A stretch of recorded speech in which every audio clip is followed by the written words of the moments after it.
Can you cross a square? Is someone lying or not? Discover the strange paradoxes revealed by math.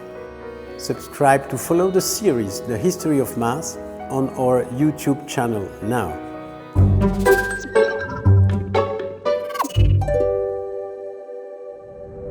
Sometimes, when you are a logician or a mathematician, you face strange problems. Problems you really don't know how to solve, and those problems are called paradoxes. Let's start with logic. If I tell you I'm a liar, if this is truth, I'm not a liar. And if this is not true, then I'm a liar. You cannot escape the loop. This is called a paradox. In mathematics, you also have paradoxes. A famous one was Zeno. He told his friends, it's impossible to cross a square. It's impossible to go from A to B. Yes, he said, because if you want to go from A to B, you first have to go halfway. And then halfway. And then halfway. You never can reach the other end of the square because you can go as far as you want. There is still a little distance. You have to start with halfway. That was Zeno paradox.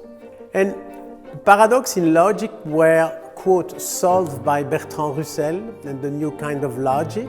The paradox in mathematics, at least this one, was solved by, at the same time, Leibniz and Newton with the invention of calculus.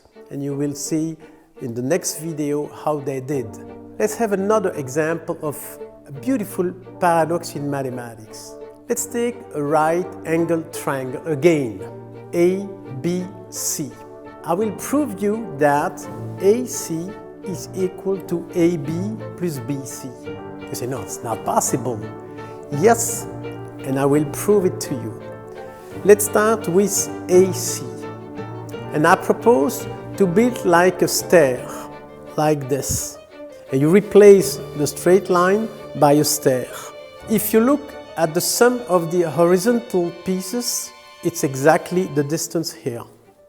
If you look at the sum of the vertical pieces, it's exactly the distance here. Now, if you go to a very, very thin stair with very limited pieces of steps, you finally have AC is equal to AB to BC. It's another paradox, and it's important because mathematicians made progress when they embrace paradoxes. Next time we will explain how that scourge of school children, calculus, was invented. Subscribe now to watch our full series on the history of math.